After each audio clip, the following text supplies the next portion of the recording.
Hey everyone, how are you? In this video, we are going to solve the Leetcode problem of the day, and the problem is 24 game. The problem is categorized as hard, but I would say it's not actually a hard problem. It's a very classical problem of backtracking, and we are going to solve it in a very easy way. The code is going to be very readable as well. So in the problem, you are given an integer array cards of length 4. You have 4 cards, each containing a number in the range of 1 to 9. You should arrange the numbers on these cards in a mathematical expression using the operators plus, minus, multiply or divide and the parenthesis to get the value 24. You are restricted with the following rules. See, the thing is, it says that you are given 4 numbers as an array or a cards. Those 4 numbers are going to be digits from the range of 1 to 9. What we need to do is we need to arrange these 4 digits in a mathematical expression using plus, minus, multiply or divide, and we can use parentheses as well, and our goal is to express the numbers in such an expression that the value is 24. Now there are some rules. The rules are, we have a division operator that represents real division and not integer division. For example, let me tell you here, if you have to divide two numbers, let us say 5 divided by 2, so the output is going to be 2.5. This will not be equal to 2, it will be 2.5, so it's a real division. This is the first rule. The second rule is you cannot use the minus operator to negate a number. That is, if you are given an input in which the number is 5, you cannot use the minus operator to make it minus 5. This is not allowed. You can use minus to actually do the subtraction between two numbers. You can say 5 minus 6, but you cannot say if you are given 5, you can make it minus 5. No, this is not valid. You have to use your original number. You cannot concatenate numbers together. If you are given input like 1, 2, 1, 2, you cannot say let's make 1 and 2 together, it will be 12. Let's make 1 and 2 together, it will be 12. Let's add these two and make it 24. This is not allowed. So you have to use the original numbers. Now let us see the example number 1. We have 4187. What we can do is we can say 8 minus 4. We can use this particular number and this number, and we can take their difference. 8 minus 4, this will be 4, and we can multiply this with 7 minus 1. So this will be 4 multiplied by 6, which is going to be 24. So we need to return true. If we can create an expression which can return 24, we need to return true. Otherwise, we need to return false. With this particular input, you are not going to create any expression to make it equal to 24. Now, how can you solve this? See, let us try to break the problem one by one. The first thing which you should understand is we are just given 4 data, right? So the input sample is very small.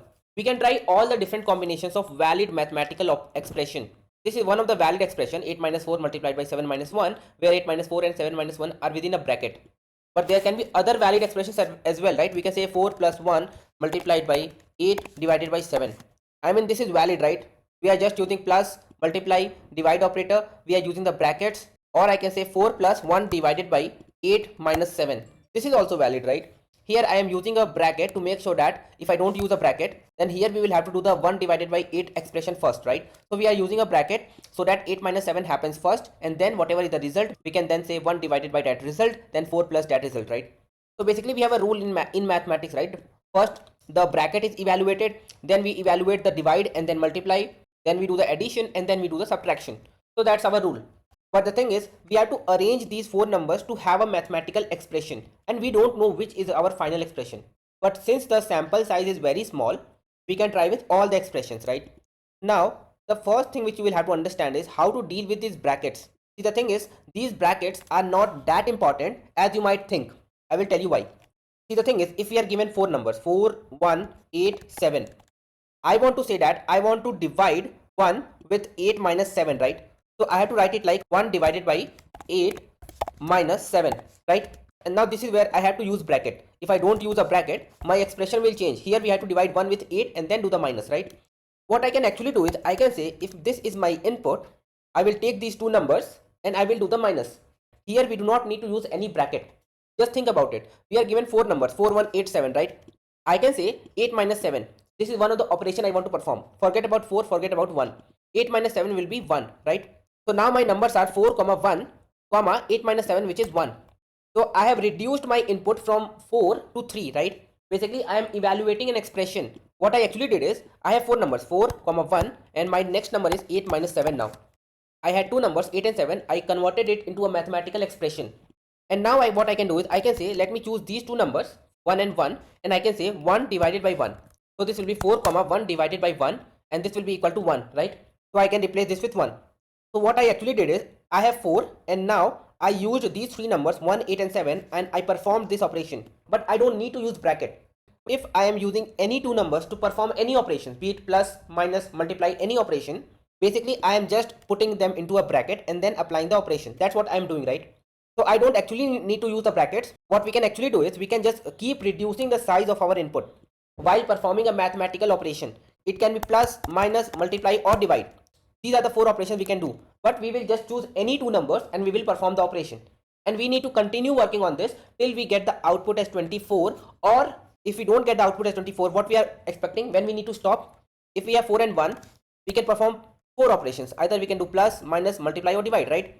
I can say 4 plus 1, or I can say 4 minus 1, or I can say 4 divided by 1, or I can say 4 multiplied by 1. And I will get an output as 5, or I will get it as 3, or I will get it as 4, or we can get it as 4. Now since we have one number left, we started with an expression 4187, we are left with one number, we can stop. We can just check, is this number equal to 24? If it is, then good. If it is not, then we can stop and we can return false. So basically in the problem we need to do the backtracking and evaluate all the different operations which we can create using the 4 numbers. So let's actually start solving the problem. And first of all, what we can do is we can create a function def calculate or calc and pass numbers in this. We are going to use this function to do recursion and backtracking to create all the different operations or all the different expressions we have. Now let me also do one thing. I can say return, let me do the calculation with my original cards. So this is my original input cards. I am calling this calc function with my original input cards, and whatever this function is going to return, I am going to return it with my original function judge point 24. Now what we need to do in this, first of all we need to have our stop condition. When are we going to stop? We can say if length of my numbers is equal to 1, because initially we are going to start with 4 numbers, but we are going to perform some operations on those numbers, and every time we perform an operation, 2 numbers will be converted into 1, right? So what we need to do is, if the length of the numbers is 1, we just need to say return nums of 0 is equal to 24. If it is equal to 24.0, we can return true, otherwise we can return false. Whatever is being returned, we are going to return it as our final answer. Now next what we can do is, see the thing is, I already told you that we need to just choose any 2 numbers and perform the operation. Choosing any 2 number and performing any mathematical operation is just like saying that I want to choose A and B. I want to put them into a bracket, A plus B, A minus B, A multiplied by B, or A divided by B. Basically A, then any mathematical operation B. So I need to choose any 2 numbers, right? But I have to choose 2 different numbers. I don't need to choose the same numbers, right? So I just need to run a loop for I in the range of nums, not in nums, but length of nums. And I can say for j in range of length of nums, if I is equal to j, continue. Don't do anything. Basically what I'm saying is, if the indexes are same, it means we are referring to the same number. Don't do anything, just continue through the loop. But if they are not same, then we need to perform some operation, right? Now what are the different operations we are allowed? Let us first have all those operations created. I can say nums of I plus nums of j. I can add these 2 numbers, right? Or what I can do is I can subtract these 2 numbers. But the thing is, if you are taking 2 numbers 4 and 5, then 4 plus 5 is equal to 5 plus 4, right? But 4 minus 5 is not equal to 5 minus 4, right? So basically if we are doing minus or subtraction, then we need to do it in the opposite side as well. We can say nums of j minus nums of I, and what we can do, we can say nums of I multiplied by nums of j, right? So here we have performed plus, multiply, minus, and we also need to do division as well, right? So let me do the division operation. We can say nums of I divided by nums of j, and nums of j divided by nums of I, right? Now you have to carefully understand one very important thing here. We are starting with 4 numbers, but we are performing some operations on this, right? Let us say we have 4 and 4 here, right? If this is one of the input 4, 4, 8, 7, and we choose these 2 numbers 4, 4 and perform subtraction, then they will be 0, right? So now our input will be 0, 8, 7. Later on, when we perform 8 plus 7 divided by 0, because 0 is also a number, then this will be an error. We cannot divide a number by 0, right? Basically we need to perform all the different set of operations which we can perform. So ultimately we are going to come with an expression 8 plus 7 divided by 0, right? So here we will have an error. Basically this error can happen only when nums of j is 0 or nums of I is 0, right? So we have to carefully add these 2 operations only when nums of j is not equal to 0 or nums of I is not equal to 0. So what we can basically do is, we can say, instead of directly adding them into our operations list, we can say if nums of I is not equal to 0, if this is not equal to 0, then we are going to say operations dot append. We are going to append these operations where we are dividing our number with I, nums of I. Similarly, we can do it for nums of j as well. If nums of j is not equal to 0, then we need to perform these operations, nums of I divided by nums of j. So these are all our possible operations which we need to perform, right? So what we basically did is, in the calculate function, if the length of the numbers is 1 and if that number is 24, let's return it. Let's return true or false depending upon this particular condition. Now let us run a loop in our nums, and we are going to run two loops. Basically we need to form all the different pairs. If I is equal to j, let's continue. That is, do not perform the operation. But if I is not equal to j, so we are dealing with two different numbers. Let's create the set of operations which we have. So plus, minus, multiply, and then we are adding the division operations. And now what we can do is we can just run a simple loop for opt-in operations. We need to perform all the operations, right? So running a simple loop and saying that let's calculate, let's again call this calculate function, and this time our nums is going to change, right? What we are trying to achieve here is, if we are starting with 4 numbers, and let us say in our loop we have two numbers as 4 and 8, right?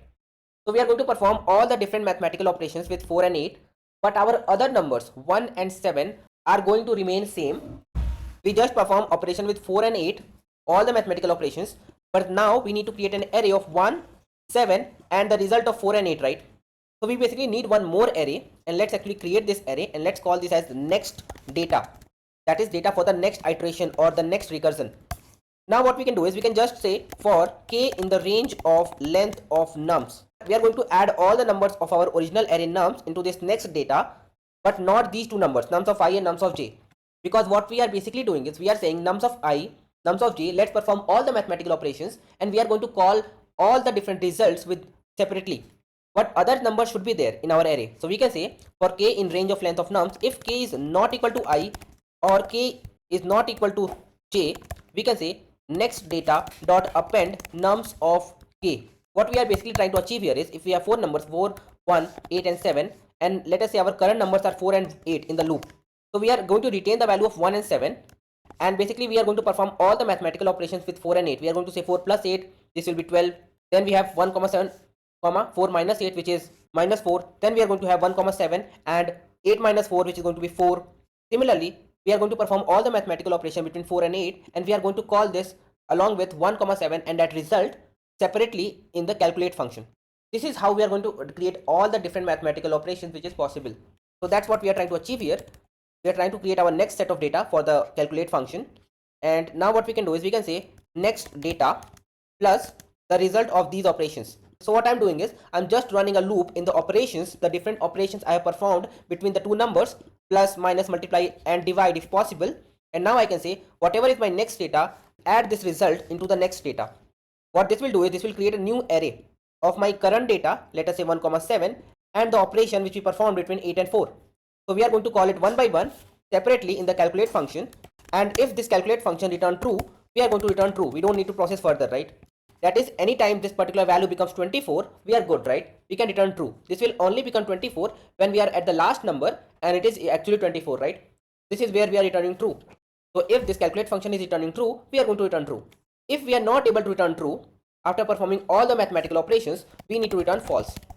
So this is what we are basically doing. We are having a calculate function, we are having a base case, a set of mathematical operations, and then we are returning false if we are not able to return true. And guys, I think this particular condition should be k not equal to I and k not equal to j. That is, our index should neither be I neither be j. Then only we are going to add, right? This OR operation was making this statement true every time. So now it should be good. Let's try to run this and let us see, are we able to pass all the test cases? So we are able to pass like 3 test cases, but there is one test case which is not accepted. Even if I submit this, I know this is having some error, that is why we have some error here, right? So you can see 70 out of 71 test cases are passed. Only this particular test case which I have written here is not passing, and I will tell you the reason for this. See, the thing is, we are right now trying to say that our number will exactly be equal to 24.0. But in programming, there is something called as floating point issue or floating point error. If you are trying to divide 7 with 3, this will give you 2.33333, or let us say 8 with 3, this will give you 2.66666, something like this, right? It is going to stop at some point, but in mathematics we are not going to stop, right? We are just going to continue, right? But in programming it is going to stop at some point. I think at 9 decimal points it is going to stop. So when it is 2.66666 for 9 times, we can say that this is 2.67, right? So there is always a precision error when we are dealing with floating point numbers. What we are basically getting is, we are getting 3388, we are getting the output as false. It is expecting that it is true. It means we can have some expression which can make this equal to 24. We can say that it is 8 divided by 3 minus 8 divided by 3, right? I am using 3838 and this will be equal to 24. because we are saying that 8 divided by, let's calculate this, so this will become 2.67 something, right? So this will be 3 minus 2.67, right? Now this expression will be 0.33, right? If we divide 8 with 0.33, this will be 24, right? So it is possible to make this statement true, right? But when we are actually trying to create this expression, our program is making it 23 point something. It is very close to 24. It is 23.9999 something, but we are not getting 24. And let me actually show you that. What we can actually do is we can say print nums of 0. If I just run this and let us see what are the outputs we are getting. So we are getting 22 minus 10 and a lot of different outputs. Let me show you something. I think we should get 23.9. Yes, you can see that we are getting 23.99999 something, right? This has to be 24, right? But there is a precision error when we are dealing with programming. You can see we are getting a number like 8.33333 and then at the last it is making it as 4.